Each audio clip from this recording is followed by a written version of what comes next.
Hello students, मेरा नाम विशेष छतवानी है। मैं एक चार्टर्ड अकाउंटेंट रहा हूं और अभी असिस्टेंट प्रोफेसर हूं गवर्नमेंट कॉलेज में। आज हम एक बहुत ही इंपॉर्टेंट टॉपिक कवर करेंगे, वो है लिवरेज। किसी भी एग्जाम में अगर फाइनेंशियल मैनेजमेंट पढ़ा जाता है तो लिवरेज जरूर होता है। ये आरपीएससी असिस्टेंट प्रोफेसर एग्जाम में भी होता है और अभी recently first grade school lecturer का जो सिलेबस नया अनाउंस हुआ है उसमें भी ये लिवरेज टॉपिक है। और ये पर्सनली मेरा बहुत ही फेवरेट टॉपिक है। इसमें एक आपको रियल लाइफ सेंस आपको दिखाई देगा। मैं पूरी कोशिश करूंगा कि आपको बहुत अच्छा समझा दूं। पहले एक कॉन्सेप्ट समझने के बाद अपन इसके ऊपर 30 एमसीक्यू करेंगे, तो कॉन्सेप्ट अच्छे से समझिएगा, ठीक है। उसके बाद एमसीक्यू तो आप मजे से लगा ही लोगे। चलिए शुरू करते हैं। देखो सर, सपोज करो एक कंपनी है और उसकी सेल 1 लाख रुपए की है और 40,000 उसकी वेरिएबल कॉस्ट आती है, ठीक है। यानी हम मान लो पानी का बॉटल बेचते हैं 1 लाख रुपए का, वो हम खरीद के लाते हैं 40,000 का, तो मोटा मोटा आप 60,000 रुपये कमा रहे हो, इसे कहेंगे कंट्रीब्यूशन, ठीक है। हमारी 30,000 की फिक्स कॉस्ट है, यानी दुकान का किराया, लड़के की सैलरी, लाइट का बिल जो आता ही है, तो 60 में से 30 खपा दिए, बाकी अपने कितने बचे? 30,000 बचे, ठीक है। 30,000 हम कमा रहे हैं, लेकिन हमने बहुत सारा लोन ले रखा है मान लो, और लोन ले रखा है तो ब्याज चुकाते हैं। 20,000 ब्याज में चला जाता है, तो बाकी कितना बचता है? 10,000 रुपये। एक तो आपको ये टेबल बहुत अच्छे से बिना सीक्वेंस बिगाड़े याद करनी है। ये टेबल के अंदर ही सारा चैप्टर है। वैसे जब आप ब्रेक इवन पॉइंट एनालिसिस करते हो तब भी आप ये टेबल बनाते हो, पर तब जनरली आप यहाँ EBIT तक बनाते हो, तब आप यहाँ पे आके प्रॉफिट बोल देते हो, पर वो प्रॉफिट नहीं होता, वो इनकम होती है earning before interest and tax. इसके बाद इनकम है तो उसमें से आपको ब्याज देना पड़ेगा अगर है तो, और उसके बाद टैक्स है तो टैक्स देना पड़ेगा, लेकिन टैक्स से हमारे को प्रभाव नहीं पड़ता, ठीक है। कि सर अब ये कर लिया, तो अब आपको पहला जो फॉर्मूला सीखना है वो है ऑपरेटिंग लिवरेज, हिंदी में बोलते हैं परिचालन उत्तोलक, ठीक है सर। ये होता क्या है? लिवरेज होता है किसी चीज को मैग्नीफाई करना, किसी चीज को उठा देता है। मैं एक आपसे क्वेश्चन पूछता हूं, बस आप 1 मिनट आंखें बंद करके सोचिएगा कि अगर आपका वजन 60 किलो है तो क्या आप 90 किलो वजन उठा सकते हो? या आपका वजन 80 किलो है तो क्या आप 120 किलो वजन उठा सकते हो? अगर हाँ तो आपके अंदर उत्तोलन है और आप ऐसा कर सकते हो। इसीलिए वो जो प्रतियोगिता होती है वेट लिफ्टिंग, उसको हिंदी में भार उत्तोलन ही कहा जाता है। एक छोटा सा जैक होता है, कार कभी स्टेपनी चेंज करते हैं, स्टेपनी लगाते हैं, टायर पंचर हो जाता है, तो एक जैक लगता है और वो कार जो कि बहुत भारी है उसे उठा देता है, जबकि उस जैक में इतना वजन नहीं होता। उत्तोलन उठा देता है। यहाँ क्या उठा देगा? यहाँ जो फिक्स्ड कॉस्ट है, इस पूरे चैप्टर में सबसे इंपॉर्टेंट रोल है वो है फिक्स्ड कॉस्ट का।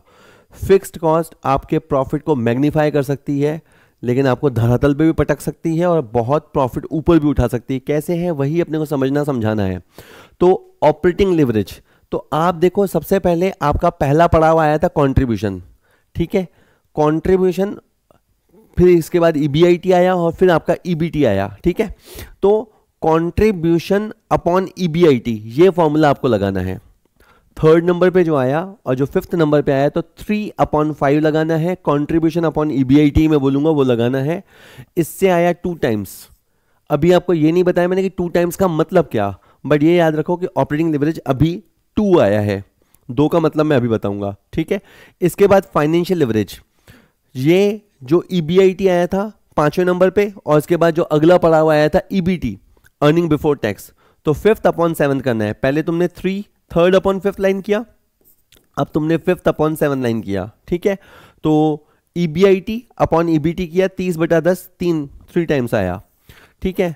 अब आपके इस व्यापार में एक तो यहां पे फिक्स कॉस्ट है और एक जो इंटरेस्ट है वो फिक्स कॉस्ट है। ये वाली फाइनेंशियल फिक्स कॉस्ट कहलाती है और ये वाली ऑपरेटिंग फिक्स कॉस्ट कहलाती है। 2 फिक्स कॉस्ट हैं, इन दोनों का एक कंबाइंड इफेक्ट होगा, तो एक होता है कंबाइंड लिवरेज। आपका जो ऑपरेटिंग लिवरेज आया और जो फाइनेंशियल लिवरेज आया उसको मल्टीप्लाई कर दे तो कंबाइंड लिवरेज आता है। इसको सुपर लिवरेज या कंपोजिट लिवरेज भी कहते हैं। तो 2 × 3 6 आया। अब 6 आया तो सर बताओ तो सही इससे हुआ क्या? देखो व्यापार की दुनिया में इसको बोलते हैं टॉप लाइन और इसको बोलते हैं बॉटम लाइन, ठीक है। मैं ये कह रहा हूं कि 6 टाइम्स का मतलब ये है कि अगर आपकी टॉप लाइन में 1% की हलचल हुई तो नीचे जो बॉटम लाइन है उसमें 6% की हलचल होगी। जी हाँ, मैं ये कह रहा हूं कि अगर आपकी सेल 1% बढ़ी तो आपका प्रॉफिट 6% बढ़ेगा। अगर आपकी सेल 2% बढ़ी तो आपका प्रॉफिट 2 इंटू 6 12% बढ़ेगा। और मैं लास्ट बात बोलता हूं, अगर आपकी सेल 10% बढ़ी तो 10% मल्टीप्लाई 6 टाइम्स, मैग्नीफाई कर दिया 6 गुना। ऊपर अगर सेल 10% बढ़ी तो नीचे इंटू 6 प्रॉफिट 60% बढ़ेगा। यही रीजन है कि प्राइवेट सेक्टर में सेल्स को लेके इतनी मारामारी होती है। प्राइवेट सेक्टर में टारगेट्स दिए जाते हैं, टारगेट पूरे करने पड़ते हैं ताकि सेल हो, क्योंकि सेल अगर बढ़ेगी तो प्रॉफिट कई गुना बढ़ेगा। लेकिन इसका यह भी मतलब है कि सेल अगर गिरेगी तो प्रॉफिट कई गुना गिरेगा।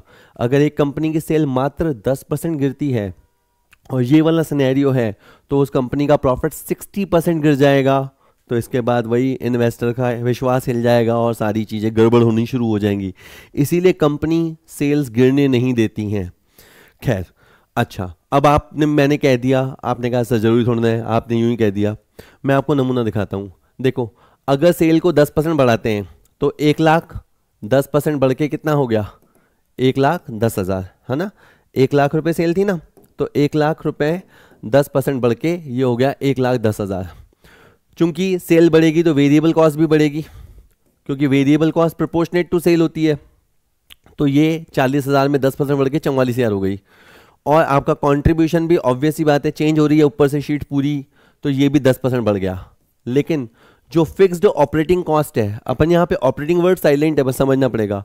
फिक्स्ड ऑपरेटिंग कॉस्ट है वो फिक्स ही रहेगी।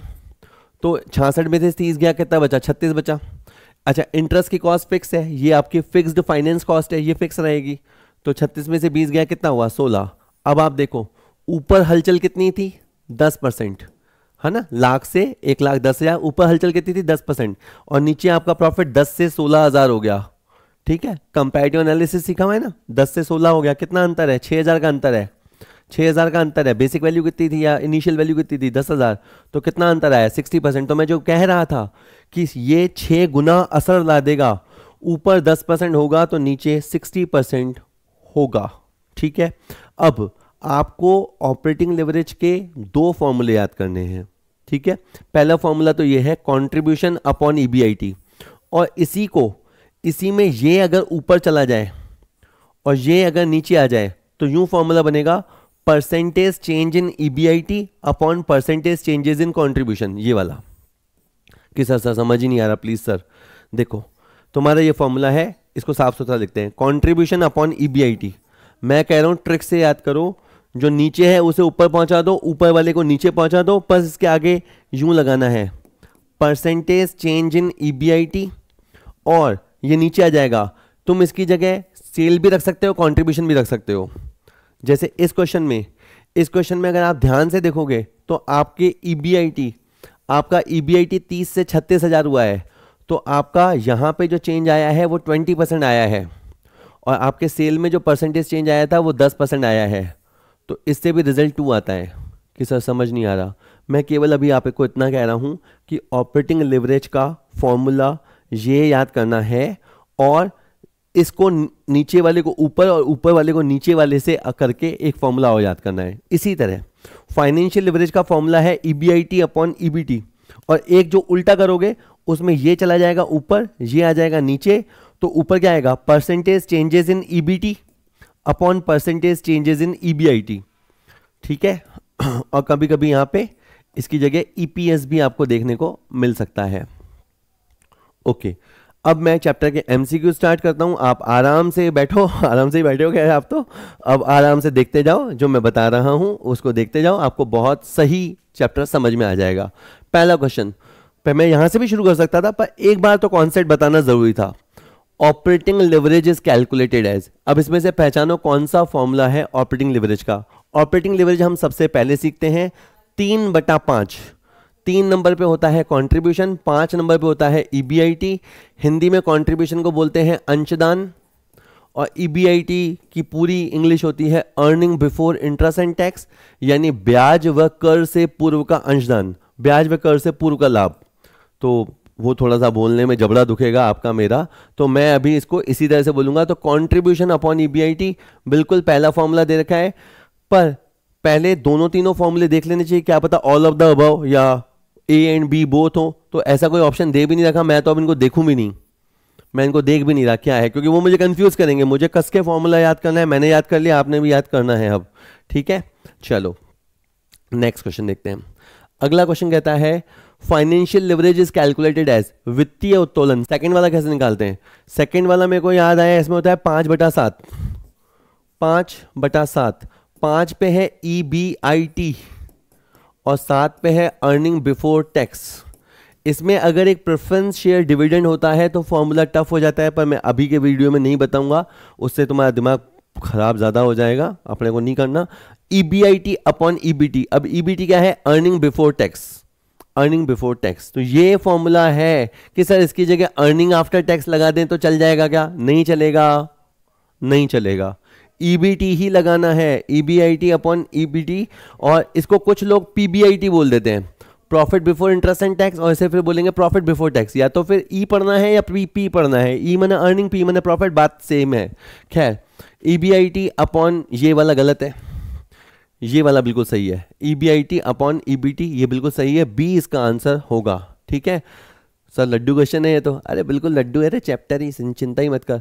विच of the following is correct, इनमें से कौन सा सही है? अब CL दे रखा है, CL मतलब कंबाइंड लिवरेज, मुझे पता है कंबाइंड लिवरेज यानी थर्ड नंबर पे ऑपरेटिंग लिवरेज को फाइनेंशियल लिवरेज से मल्टीप्लाई करें तो कंबाइंड लिवरेज बनता है, इतना लड्डू फॉर्मूला है, ठीक है। तो C इसका आंसर होगा। लेकिन एक बात के लिए और तैयार है ना, देखो ऑपरेटिंग लिवरेज का फॉर्मूला क्या था?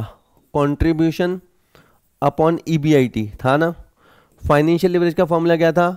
EBIT अपॉन EBT था। हाँ जी सर, अच्छा अच्छा, आप ये बता रहे हो क्या कि EBIT से EBIT कैंसिल हो जाएगा? बिल्कुल जी, EBIT से EBIT कैंसिल हो जाएगा। ये फॉर्मूला भी देखने को मिल सकता है, अगर वो बोले कंबाइंड लिवरेज का ये फॉर्मूला होता है तो जी हाँ ये फॉर्मूला होता है, contribution upon EBT।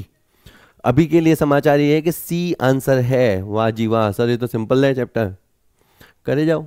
Next, sales of a firm 80 lakh, variable cost 50 lakh, fix cost 18 lakh, operating leverage कितना होगा?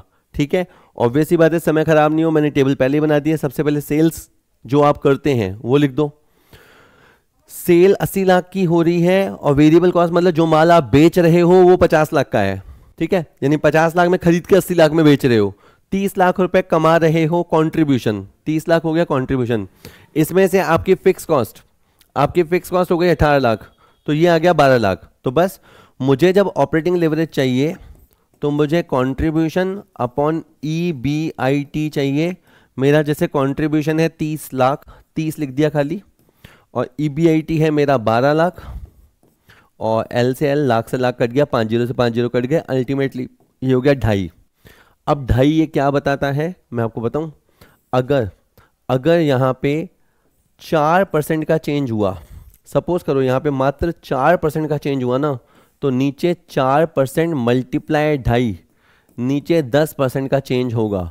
और मेरी एक एडवाइस मानो, जब तक आप नए हो कहने पे विश्वास मत करो, करके देख लो कि अगर वाकई में क्या 4% चेंज होता।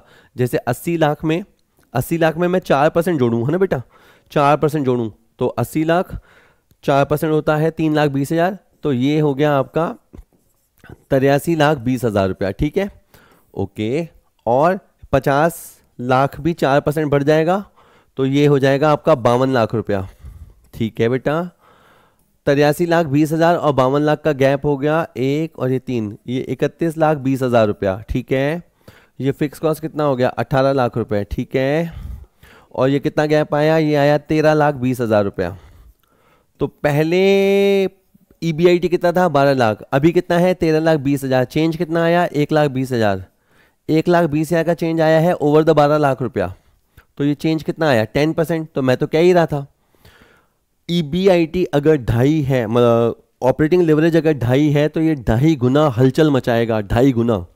ऊपर अगर 4% है तो नीचे 2.5 गुना हलचल है। लेकिन ये दुधारी तलवार है, ये केवल ऐसा नहीं कि बढ़ाती है, अगर ऊपर 4% माइनस होता तो नीचे 10% माइनस हो जाता, ठीक है। खैर परिचालन उत्तोलन क्या होगा, तो ये 2.5 आ गया है, ये बड़े आराम से हमारा सॉल्व हुआ। क्वेश्चन सारे आसान ही है, आगे तो थ्योरी क्वेश्चन आपको और आसान लगेंगे क्योंकि एक बार आपको कॉन्सेप्ट बैठ गया दिमाग में। तो नेक्स्ट क्वेश्चन देखते हैं। इफ ऑपरेटिंग इनकम, अच्छा ईबीआईटी कभी कभी वो नहीं देगा, उसकी जगह ऑपरेटिंग इनकम वर्ड देगा, पर समझ जाना कि वो ईबीआईटी की बात कर रहा है। If EBIT is 15 lakh, interest is 2,50,000, corporate tax rate is 40%, corporate tax जो कंपनियों पर टैक्स लगता है, तो डिग्री ऑफ फाइनेंशियल लिवरेज। अब फाइनेंशियल लिवरेज और डिग्री ऑफ फाइनेंशियल लिवरेज तुम मोटे तौर पे मान लो एक ही बात है, एफएल और डीएफएल एक ही बात है, ऐसा मान लो, ठीक है। चलो अपन हमेशा टेबल बनाएंगे, ज्यादा होशियारी करेंगे नहीं। अपन ईबीआईटी लिखो, ये हम कमा रहे हैं earning before interest and tax, उसमें से पहले ब्याज दे दो, आराम से आपको 2.5 लाख का ब्याज देना है। तो अब आपका 12.5 लाख बचा। क्वेश्चन में टैक्स लिखा हुआ है तो टैक्स भी दे दो, 12.5 लाख का टैक्स दे दो, तो ये आपका अर्निंग आफ्टर टैक्स आ गया। अब जरूरी नहीं कि हर चीज जो टेबल में है उसका यूज केस हो, उसका इस्तेमाल हो। अब मैं घर से फॉर्मूला याद करके गया हूं बिल्कुल कस के। फाइनेंशियल लिवरेज 5/7, 5/7, 5 नंबर पे क्या है EBIT, 7 नंबर पे क्या है EBT, उठा के इसमें से पिक करना है। और ये बात तो तुम समझते ही हो कि अगर एक सूत्र में 3 चीजें हैं तो इन चीजों को आधा तिरछा करके 30 में से कोई सी भी थर्ड मिसिंग चीज वो निकलवा सकता है। Be ready for that also. तो EBIT है 15 लाख और आपका EBT है 12.5 लाख। कि सर वो पॉइंट की संख्या आती है तो हम तो घबरा जाते हैं, कुछ ही नहीं, पॉइंट रिमूव कर दे, ऊपर 0 ले ले, तो 150/125 हो गया। 25 का टेबल आता है, 25 सिंह 25 पंजे, तो ये अल्टीमेटली हो गया 1.2। तो ये 1.2 है, क्या है सर ये फाइनेंशियल लिवरेज। के सर EAT का क्या करना है, कुछ नहीं, अचार डालो। 1.2 इसका आंसर है। इसको 1.2 टाइम्स पढ़ सकते हैं, 1.2 टाइम्स वित्तीय उत्तोलन, ठीक है। ऑपरेटिंग लिवरेज को भी मतलब ये उत्तोलन जितने भी तो उनको टाइम्स में पढ़ना चाहिए। Next question, combined leverage is calculated as, combined leverage third number वाला कैसे निकालते हैं, operating leverage multiply financial leverage. कि सर ये तो रिपीट हो गया, अरे हाँ इनके पास ज़्यादा क्वेश्चन ही नहीं है, कितने पूछ लेगा, अभी करा देंगे, ये हो गया। चलो नेक्स्ट क्वेश्चन कहता है एक फर्म का परिचालन उत्तोलन और वित्तीय उत्तोलन क्रमशः 3 और 2 है, यदि बिक्री 6% बढ़ जाती है तो कर पूर्व कमाई कितनी बढ़ जाएगी। आराम से बात करते हैं। इन्होंने कहा सर ऑपरेटिंग लिवरेज जो है वो 3 है, फाइनेंशियल लिवरेज जो है वो 2 है, तो मैंने कहा कंबाइंड लिवरेज 6 है क्योंकि 3 × 2 6 है। अब इनका ये कहना है कि हमारे जो टॉप लाइन है, ठीक है, और नीचे जो बॉटम लाइन है, तो इनका ये कहना है कि हमारी जो सेल है वो 6% बढ़ गई, तो मैं 6% मल्टीप्लाई 6 कर रहा हूँ, ये वाला 6, तो नीचे जो कर पूर्व कमाई होती है जो EBT आता है 7वें नंबर पे, वो 36% बढ़ जाएगा। एक बार मेरी लिवरेज की नॉलेज बन गई ना, तो मैं जानता हूँ बगैर टेबल बनाए जानता हूँ कि ऊपर अगर 6% हलचल होगी ना तो नीचे 36% की हलचल होगी। अगर सेल 6% बढ़ जाती है तो earning before tax EBT will be increase by 36%। Okay, तो इसका आंसर सी रहेगा, ठीक है। नेक्स्ट क्वेश्चन, ये सारा ले रखा है, इसको आप फॉर्मूले लगा के भी कर सकते हो, इतनी मेहनत करके करो तो कर तुम्हारी इच्छा है, ठीक है। नेक्स्ट क्वेश्चन ये कहता है सर कि match the items of the following of 2 list and suggest the correct code. List 1 में फॉर्मूला दे रखा है, लिस्ट 2 में टाइप ऑफ लिवरेज दे रखा है, कॉन्ट्रीब्यूशन अपॉन EBIT। अच्छा भाई, देखा जाना पहचाना लग रहा है भाई। तो कॉन्ट्रीब्यूशन 3/5, 3/5, अरे क्या हुआ भाई, तो ये हो जाएगा ऑपरेटिंग लिवरेज। ये आपका ए जाके 3 से कनेक्ट हो गया। Then EBIT upon EBT, EBIT upon EBT, ये आपका हो गया 5/7, 5/7, तो ये आपका हो गया फाइनेंशियल लिवरेज, ठीक है। और कंट्रीब्यूशन अपॉन EBT, तो मुझे पता है EBIT से EBIT कैंसिल हो जाता है जब, तो फिर ये बच जाती है पोजीशन कंट्रीब्यूशन अपॉन EBT। ये वाला है आपका सुपर लिवरेज, और you can say combined leverage, और you can say composite leverage.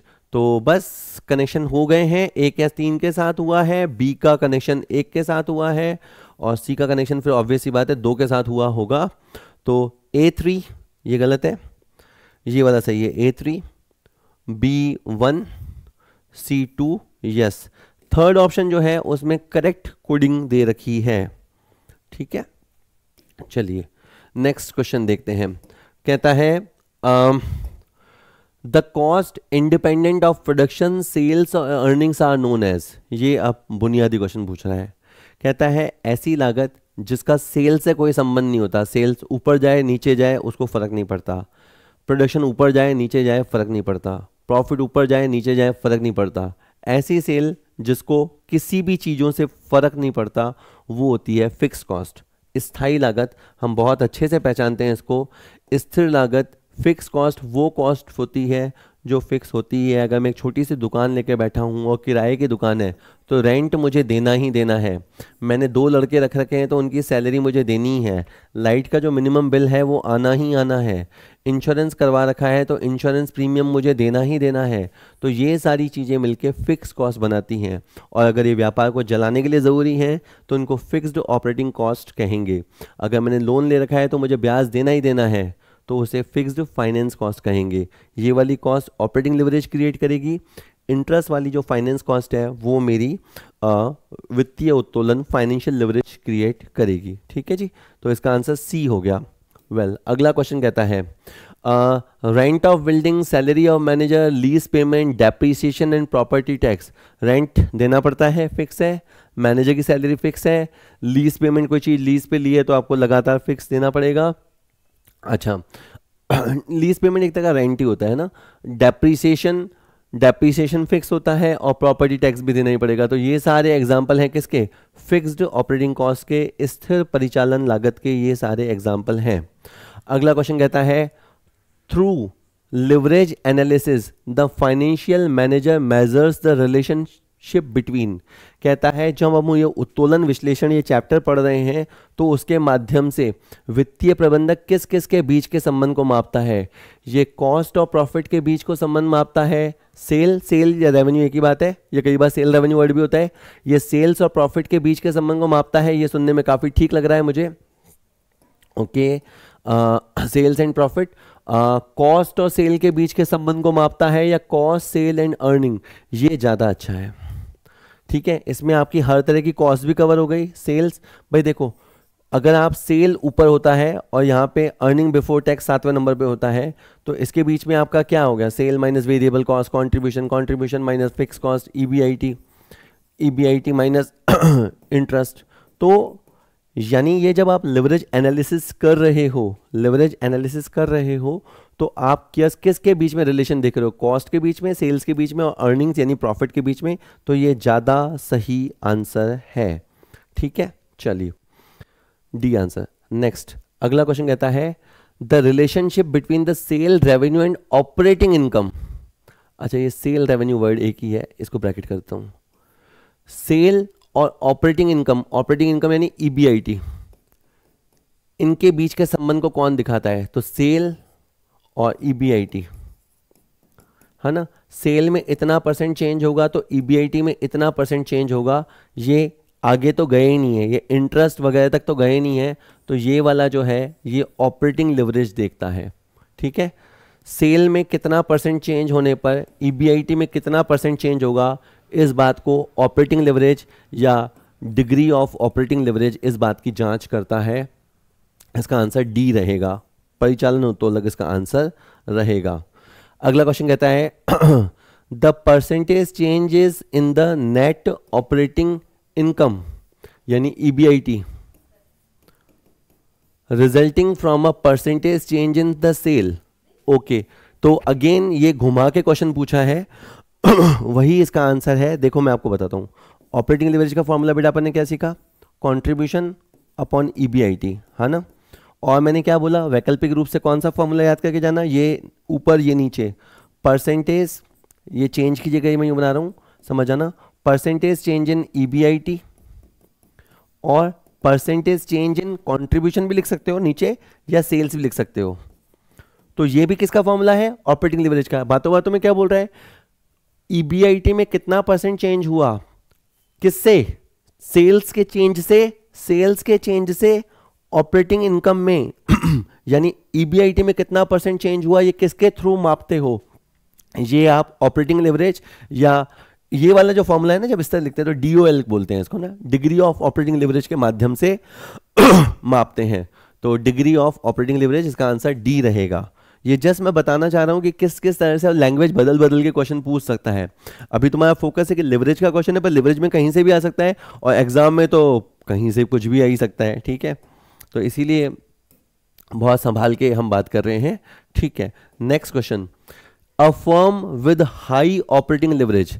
ये अब इसने बातें आधी खुद ने बोल दी कि अगर किसी फर्म का ऑपरेटिंग लिवरेज है और वो हाई है, तो इसका मतलब क्या है?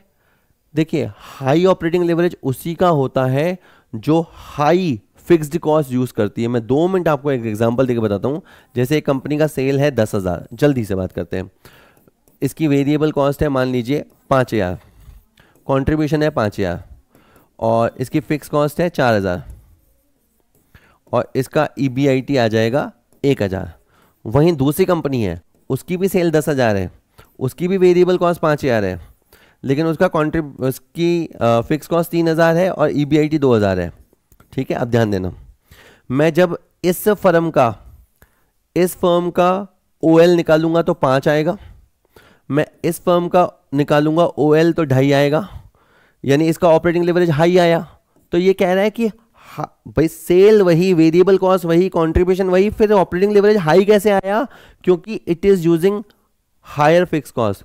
फिक्स कॉस्ट बहुत ही जोखिम वाली चीज होती है ना, ठीक है। यूं कहते हैं कि अगर आप कभी धंधा करो तो शुरू में आपके पास वेरिएबल कॉस्ट का प्रोपोर्शन ज्यादा होना चाहिए और जब आप एक बार सेट हो जाओ तो फिर आपके ऊपर फिक्स कॉस्ट का पोर्शन ज्यादा होना चाहिए।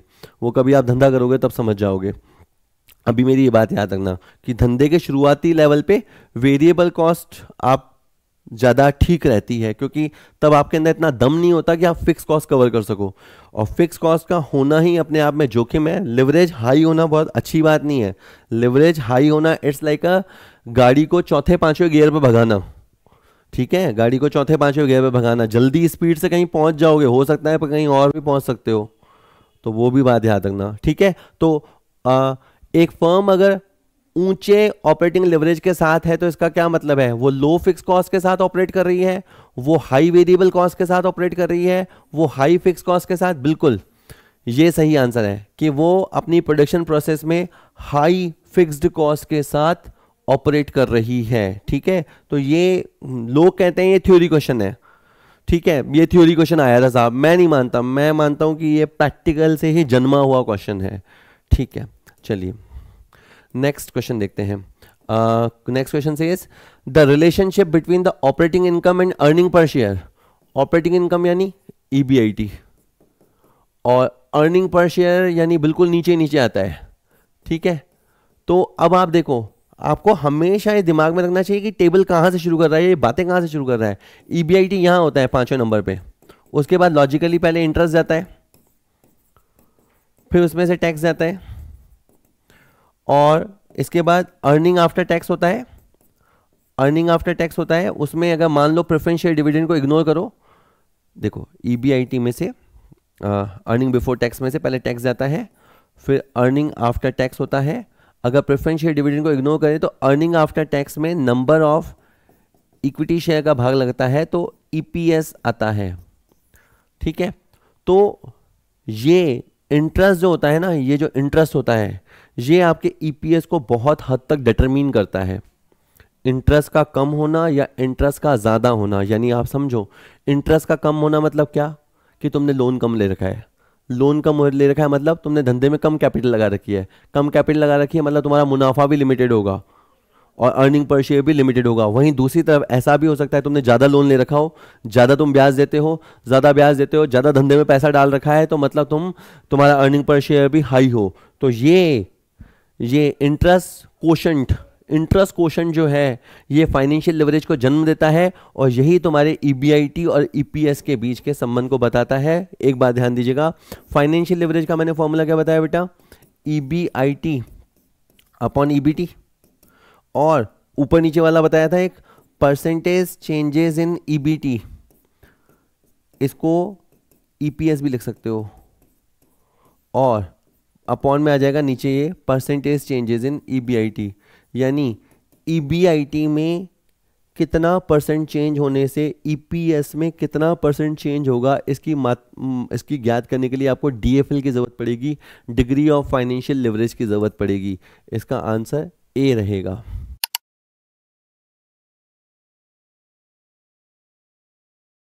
अगला क्वेश्चन है financial leverage is measured by. Well, अपन ने क्वेश्चन तो कर ही लिए, फिर बार बार ये पूछे जा रहा है, पता नहीं हम गलती कर दें, ऐसा कुछ सोच रहा है। फाइनेंशियल लिवरेज सेकंड नंबर वाला, तो मुझे इसका फॉर्मूला अब याद हो गया है, तुम्हें भी याद हो गया है। EBIT अपॉन EBT, मैंने ये फॉर्मूला लगाना है। EBIT अपॉन EAT, ये तो है अर्निंग आफ्टर टैक्स, मेरे फॉर्मूले में क्या है, अर्निंग बिफोर टैक्स। EAIT, ये तो अर्निंग आफ्टर इंटरेस्ट टैक्स हो गया, ये भी गलत बता रहा है, ये वाला सही है, सी। ठीक है, तो बहुत ध्यान से करना, घबरा नहीं जाना, फुल फॉर्म दे रखे होंगे एग्जाम में। तो नेक्स्ट, अभी क्वेश्चन कहता है, अब जितने क्वेश्चन आएंगे देखो, थोड़ी देर के बाद क्वेश्चन 20 के बाद थोड़े टफ हो जाएंगे, बी रेडी। स्थायी वित्तीय व्ययों का प्रयोग करके परिचालन आय में परिवर्तन के प्रभावों को प्रति अंश आय पर बढ़ाने की संस्था की क्षमता को क्या कहा जाता है? कितना टफ क्वेश्चन है। The ability of an entity, एक संस्था की ये क्षमता, क्या क्षमता, कि वो फिक्स्ड फाइनेंशियल चार्जेस, शॉर्ट में इंटरेस्ट, एक संस्था की वो क्षमता कि वो इंटरेस्ट का इस्तेमाल करके मैग्नीफाई करे, बढ़ा दे, वर्धित कर दे। किसको बढ़ा दे? कि चेंजेस इन ऑपरेटिंग इनकम, मतलब ऐसा करके इंटरेस्ट का इस्तेमाल करके अपने ऑपरेटिंग इनकम को बढ़ा दे, ताकि फिर अल्टीमेटली वो अपनी अर्निंग पर शेयर को बढ़ा दे। तो ये चीज़ क्या कहलाती है? तो मैं समझ गया इसकी बातों से, क्योंकि एक तो इसने इंटरेस्ट वर्ड यूज़ किया, एक इसने ये किया कि ये ऑपरेटिंग इनकम में चेंज करना चाहते हैं, यानी इनकी बातों में निकला परसेंटेज चेंजेस इन EBIT, और एक ये निकला इनका कि अर्निंग पर शेयर पे जाना चाहते हैं, तो percentage changes in earning per share. ठीक है, फॉर्मूला हम समझ ही गए। तो ये वाला जो फॉर्मूला रहेगा ये आपका फाइनेंशियल लिवरेज का फॉर्मूला रहेगा। फाइनेंशियल लिवरेज में हम यही करते हैं, ये सी वाला आंसर है। फाइनेंशियल लिवरेज में हम यही करते हैं कि इंटरेस्ट का कोशेंट बढ़ाकर अपने EPS को हाई कर सकते हैं आप, पर उस चक्कर में लो भी हो सकता है, और लो नहीं, बहुत बुरी तरह से गिर भी सकता है। नेक्स्ट क्वेश्चन, कौन सा उत्तोलन बिक्री और कर योग्य आय के बीच संबंध को मापता है? अभी देखो इसने कनेक्ट कैसे किया, ये भी बहुत अच्छे समझने वाली बात है। एक तो लिया इसने सेल्स को, और एक इसने बोला कर योग्य आय। कर योग्य आय यानी जिसपे कर लग सके यानी EBT की बात कर रहा है। तो अब ये सेल्स और EBT के बीच को संबंध को जानना चाहता है। मैं अच्छे से जानता हूं कि जब मैं ऑपरेटिंग लिवरेज सीख रहा था तो कंट्रीब्यूशन अपॉन EBIT था, जब मैं फाइनेंशियल लिवरेज सीख रहा था तो उसमें EBIT अपॉन EBT था। ये तो बताने की जरूरत नहीं है, फिर भी कोई सा भी रेशो है, जैसे ये OL रिलेशन बताता है किसके बीच का, कंट्रीब्यूशन और EBIT का। फाइनेंशियल लिवरेज संबंध बताता है किसका, EBIT और EBT का। और अगर अपन बात करें कंबाइंड लिवरेज की, कंबाइंड लिवरेज में क्या होता है, ये दोनों आपस में मल्टीप्लाई होते हैं। कौन, जैसे एक बार लिख देता हूँ, ऑपरेटिंग लिवरेज जो है वो आपके फाइनेंशियल लिवरेज से मल्टीप्लाई होता है। अगर मैं इसको खोल के लिखूं तो कंट्रीब्यूशन अपॉन EBIT, और फाइनेंशियल लिवरेज में क्या, EBIT अपॉन EBT, ये कट गया। तो अब किसके बीच में संबंध बचा, कंट्रीब्यूशन और EBT। कंट्रीब्यूशन कहाँ होता है, टॉप लाइन में, उसकी जगह आप सेल लिख दो। तो सेल्स और EBT, जी हाँ, सेल्स और EBT के बीच की बात कर रहा है ना, तो he is talking about combined leverage. बातों बातों में इसने कंपोजिट लिवरेज, जिसे हिंदी में समग्र उत्तोलन कहते हैं, समग्र उत्तोलन, उसके बारे में बात कर दी है। ठीक है, ध्यान से देना, बहक मत जाना। ठीक है, चलो next question. The study of the relation between the sale revenue and earning per share with the help of. अब ये स्टडी करना चाहते हैं किसके बीच का संबंध, सेल्स के बीच का संबंध। सेल यानी टॉप लाइन, और अर्निंग पर शेयर बिल्कुल बॉटम लाइन। ठीक है, तो जब बिल्कुल टॉप लाइन का बॉटम लाइन से संबंध निकालना चाहते हो तो आपको कंबाइंड लिवरेज की जरूरत लगेगी। ये कंबाइंड लिवरेज से आप निकाल सकते हो। ठीक है, मेरी आदत नहीं मानती इसलिए मैं ऑपरेटिंग लिवरेज का एक फॉर्मूला लिखता हूँ। ठीक है, वैसे क्या होता है, कंट्रीब्यूशन अपॉन EBIT, तो percentage changes in EBIT upon percentage changes in sales. ये मैंने ऑपरेटिंग लिवरेज का फॉर्मूला लिखा। फाइनेंशियल लिवरेज का फॉर्मूला वैसे होता है EBIT अपॉन EBT, चेंज करके लिखें तो परसेंटेज चेंज इन EBT की जगह मैं लिख रहा हूँ EPS, और नीचे लिख रहा हूँ परसेंटेज चेंज इन EBIT। तो क्या होगा, ये जब आपस में मल्टीप्लाई होंगे, एक बार नीचे एक बार ऊपर, ये कट गया, अल्टीमेटली आपका बनेगा percentage change in sales upon percentage changes in EPS। ठीक है, ये ऊपर रहेगा percentage change in EPS, earning per share में होने वाला परिवर्तन डिवाइडेड बाय सेल्स में होने वाला परिवर्तन। इसकी माप आप कर पाओगे डिग्री ऑफ कंबाइंड लिवरेज से, DCL। यस, इसका आंसर C आएगा। वैसे मैं बात वैसे ही आपको बता दी कि आप, एक मिनट और बोल देता हूँ, मन नहीं मानता इसलिए, जब आप 3 और 5 के बीच का संबंध देखते हो, you are talking about operating leverage. जब आप 5 और 7 के बीच का संबंध देखते हो तो आप देख रहे हो फाइनेंशियल लिवरेज। लेकिन अगर आप 5 से 5 कट जाता है, 3 और 7, 3 क्या होता है कंट्रीब्यूशन की जगह ऊपर 1 लगा दो। जब आप बिल्कुल टॉप लाइन और बिल्कुल बॉटम लाइन के बीच के संबंध की बात कर रहे हो तो इसका मतलब आप डेफिनेटली कंबाइंड लिवरेज की बात कर रहे हो, समग्र उत्तोलन की बात कर रहे हो। C इसका आंसर होगा। ठीक है, और देखते हैं। कहता है रॉ मटेरियल की जो कॉस्ट होती है, वेजेस की जो कॉस्ट होती है, पावर और बाकी के जो डायरेक्ट खर्चे होते हैं वो क्या होते हैं। तो देखो, जितना सेल करोगे या कहें जितना प्रोडक्शन करोगे तो रॉ मटेरियल ज़्यादा लगेगा, जितना प्रोडक्शन करोगे उतने ज़्यादा लेबर लगाने पड़ेंगे, जितना प्रोडक्शन करोगे उतना ज़्यादा पावर कंज्यूम होगा, उतने ज़्यादा डायरेक्ट खर्चे होंगे। मतलब ये वेरिएबल कॉस्ट है। ये जो बता रहा है बातें, ये वेरिएबल कॉस्ट के एग्जाम्पल हैं। ठीक है, चलिए सिंपल। नेक्स्ट, ओके, अब आया है समझ वाला कि आपकी अंडरस्टैंडिंग चेक कर रहा है। एक फर्म का DOL, degree of operating leverage 3.5 है। Q यूनिट्स पे, Q यूनिट मतलब 5,000 यूनिट पे, 10,000 यूनिट पे, कितनी भी। जब अभी एक फर्म का राइट नाउ DOL 3.5 है तो इसका क्या मतलब है। अगर किसी फर्म का ऑपरेटिंग लिवरेज 3.5 है तो इसका क्या मतलब है। तो मैं अच्छे से जानता हूं कि सेल अगर 1% बढ़ी ना, ठीक है, सेल अगर 1% बढ़ी तो मेरी जो EBIT है ना वो 3.5% बढ़ेगी। This is I know for sure. इसका ये मतलब है कि यदि फर्म की बिक्री 3.5% बढ़ती है तो EBIT 1% बढ़ जाएगी। ये उल्टा लिखा हुआ है। यदि फर्म में EBIT 3.5% बढ़ जाती है तो मजाक मेरे से मत कर। यदि फर्म में EBIT 1% बढ़ जाती है तो ये भी तू पता नहीं क्या बता रहा चाह रहा है। यदि फर्म, ये सही है, यदि फर्म की बिक्री 1% बढ़ती है तो EBIT 3.5% बढ़ जाएगी। एक बार आपका सेंस डेवलप हो गया होगा। तो ये OL क्या बताता है, जैसे कहते हैं ना, हर घर कुछ कहता है, शायर कुछ कहना चाहता है, कवि कुछ कहना चाहता है, तो ऑपरेटिंग लिवरेज भी कुछ कहता है। 3.5 हल्के में ना लेना, ऊपर 1% की हलचल, नीचे 3.5% की हलचल। नीचे मतलब वो आपको पता होना चाहिए कि 5वें नंबर पे या ठेठ नीचे, है ना, वो भी समझना। अभी OL है ना, इसलिए 5वें नंबर वाला EBIT की बात कर रहा है। नेक्स्ट कहता है कि यदि एक फर्म का DFL, आपके बाद इसने फाइनेंशियल लिवरेज को पकड़ा, वो भी 3.5 दिया है, तो बताओ ये फर्म के बारे में क्या कहता है। तो अगर किसी फर्म का फाइनेंशियल लिवरेज मतलब 5वें पॉइंट से शुरू होता है, EBIT, इंटरेस्ट, EBT, फिर वैसे टैक्स होता है, फिर अर्निंग आफ्टर टैक्स होता है, और अर्निंग आफ्टर टैक्स में नंबर ऑफ शेयर्स से भाग लगाते हैं तो EPS आ जाता है। ठीक है, तो 5 लाइनें ऊपर है, 5 लाइनें नीचे है, ऐसे मन को तसल्ली दे दो, ब्रेकअप कर दो। 5 लाइनें ऊपर चलती है, 5 लाइनें नीचे चलती है। अब के बार अगर आपका EBIT 1% बदला ना तो यहाँ पे 3.5% का बदलाव आएगा। किस में? EPS में।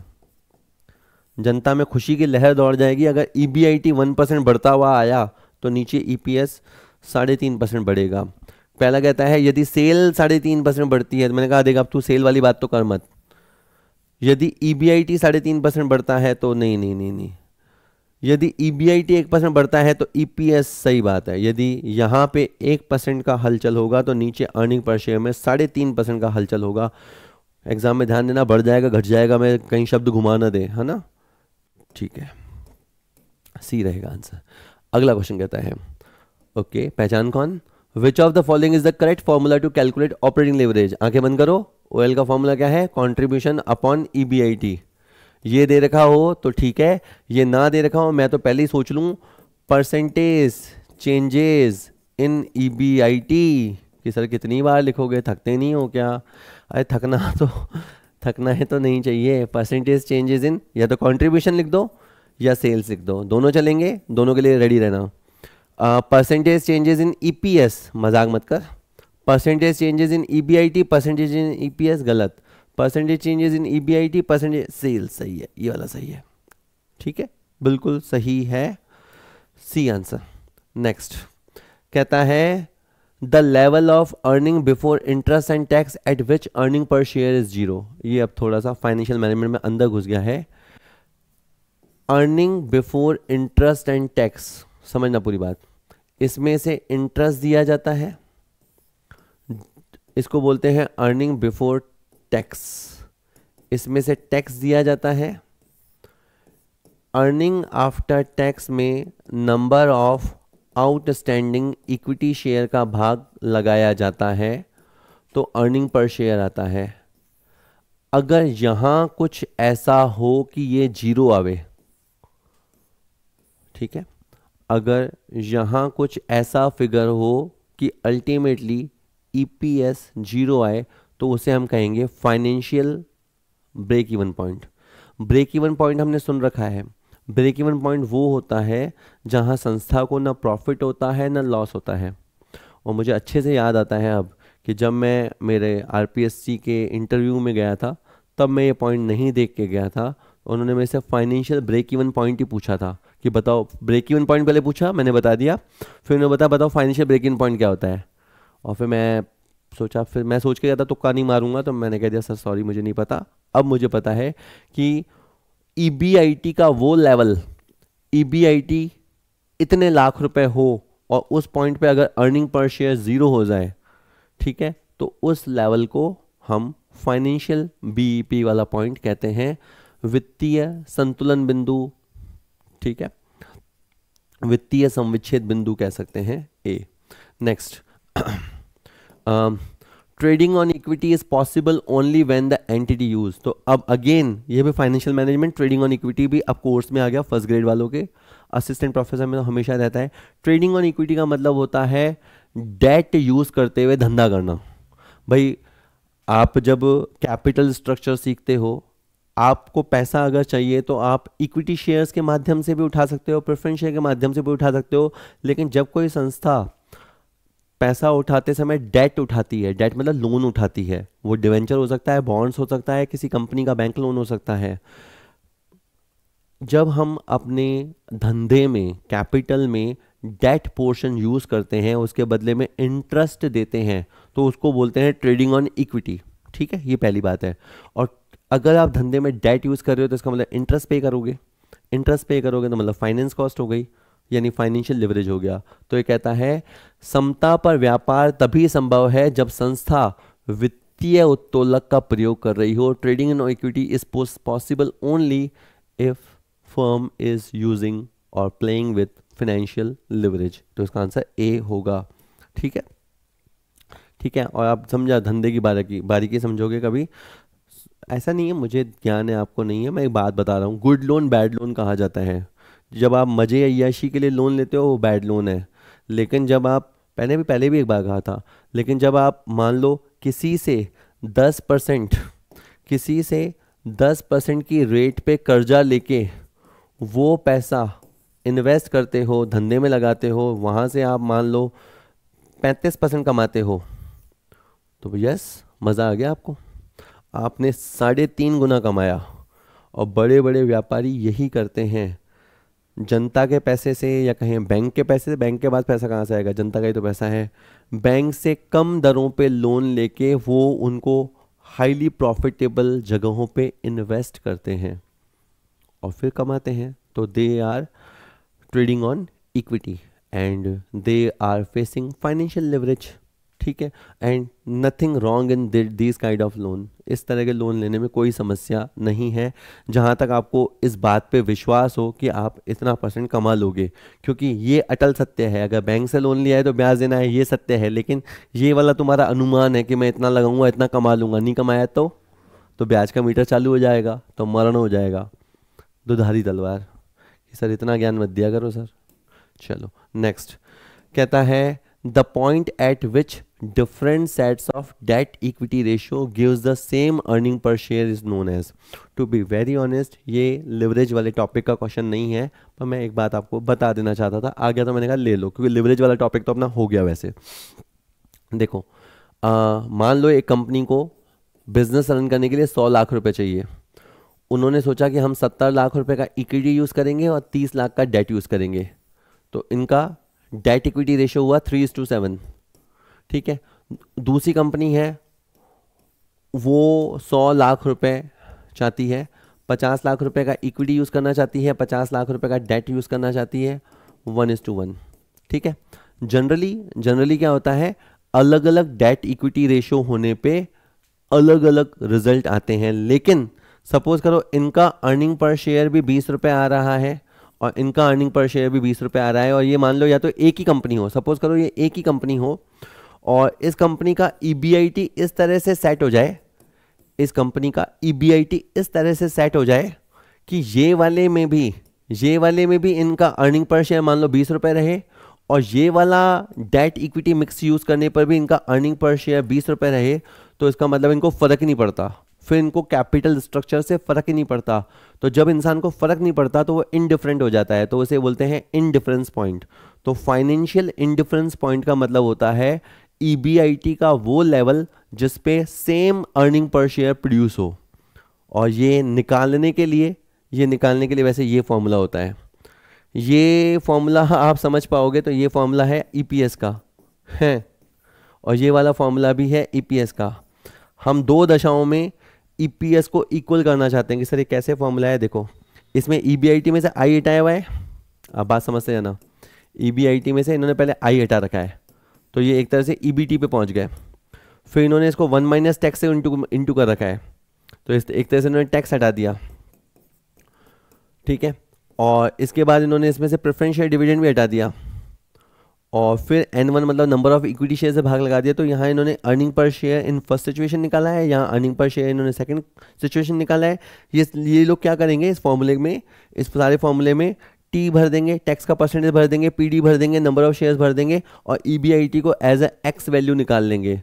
तो इनका फाइनेंशियल इंडिफरेंस पॉइंट आ जाएगा, वो लेवल जिस पे सभी तरह के ऋण समता अनुपातों में भी इनका अर्निंग पर शेयर समान हो, उसे इंडिफरेंस पॉइंट कहते हैं. ठीक है. अब जल्दी खत्म करूं क्योंकि तुम थक गए होंगे.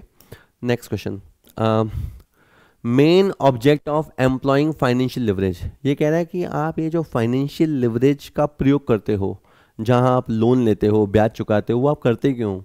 वो आप इसलिए करते हो क्योंकि आप जोखिम को कम करना चाहते हो. गलत. लोन यूज़ करने से जोखिम बढ़ता है. वो आप इसलिए करते हो ताकि आपका मुनाफा बना रहे. वो आप इसलिए करते हो क्योंकि आपकी लोन पूंजी की लागत कम होती है, या कम करना चाहते हो, या आप ये करना चाहते हो. हकीकत बात है, हम D पॉइंट करना चाहते हैं. लोन हम इसलिए लेते हैं ताकि लोन लेके धंधे में कैपिटल बढ़ा के थोड़ा सा ब्याज देके बड़ा मुनाफा कमा लें, ताकि return on equity share holders को मज़ा आ जाए. हम इसलिए थोड़ा सा जोखिम लेते हैं. हम इक्विटी शेयर कैपिटल पे जो मिलने वाला रिटर्न है, जैसे EPS कह सकते हो, उसको मैग्नीफाई करना चाहते हैं, बढ़ाना चाहते हैं. That's why we use financial leverage.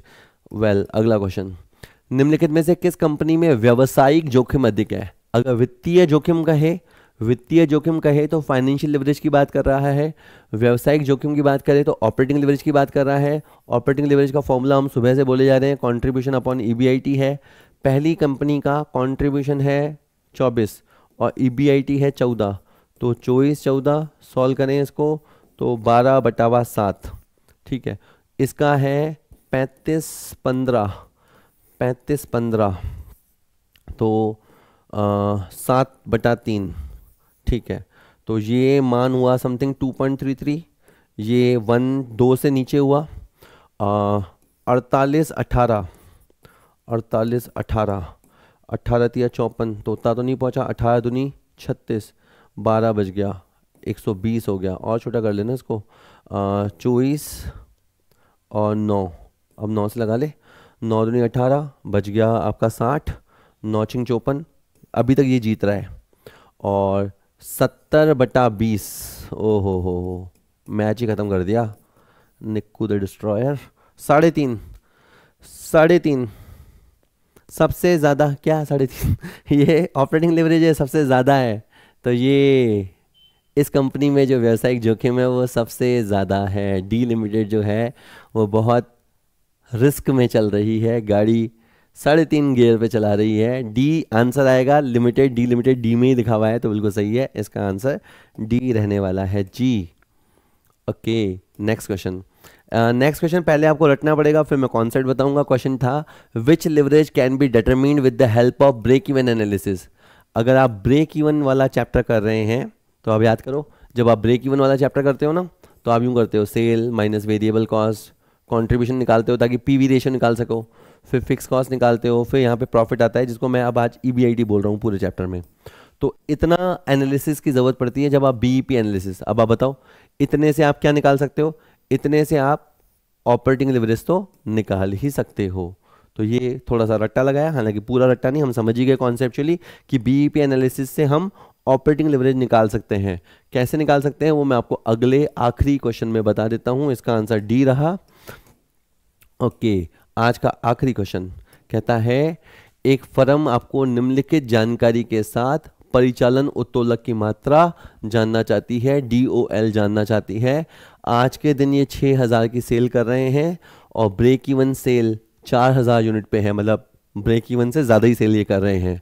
और बस इतनी सी बात बोल के बोलता है परिचालन उत्तोलक की मात्रा बताओ। तो मेरे OL के दोनों फॉर्मूले फेल हो गए, कंट्रीब्यूशन अपॉन ईबीआईटी वाला फॉर्मूला और उल्टा पुल्टा वाला फॉर्मूला दोनों फेल हो गए। मैंने कहा मैं कैसे करूं, तो मुझे याद आया कि ब्रेक इवन पॉइंट कैसे निकालते हैं, fix cost upon contribution per unit से निकालते हैं। ठीक है, बीईपी को जब यूनिट्स में निकालते हैं तो ये फॉर्मूला निकालते हैं। ये दो चैप्टर को कनेक्ट करने वाला क्वेश्चन है, और ऐसे क्वेश्चन एग्जाम में आते हैं, खास करके असिस्टेंट प्रोफेसर लेवल वाले क्वेश्चन में, याद रखना, क्योंकि वहाँ वो एक ही क्वेश्चन में आपके दो चैप्टर की नॉलेज चेक कर लेगा ना। ब्रेक इवन पॉइंट है 4000,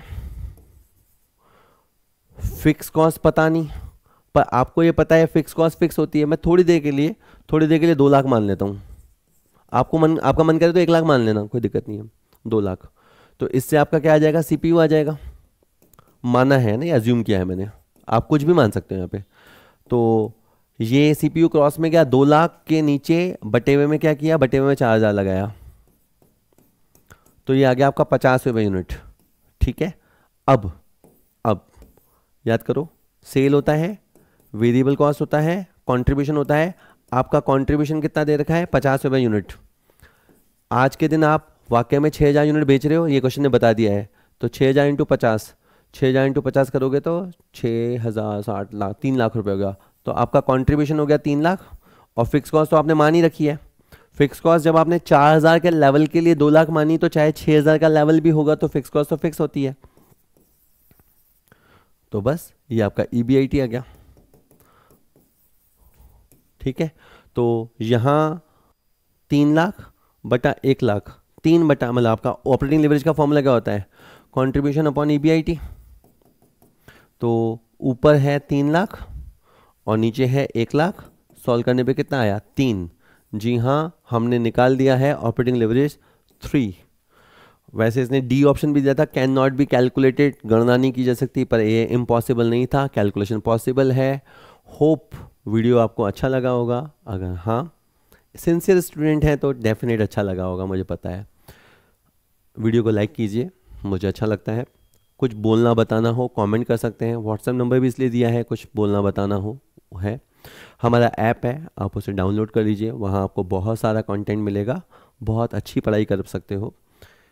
ईमानदार हो पढ़ाई के मामले में तो फिर आपको यहाँ पे बहुत अच्छा कंटेंट मिलेगा।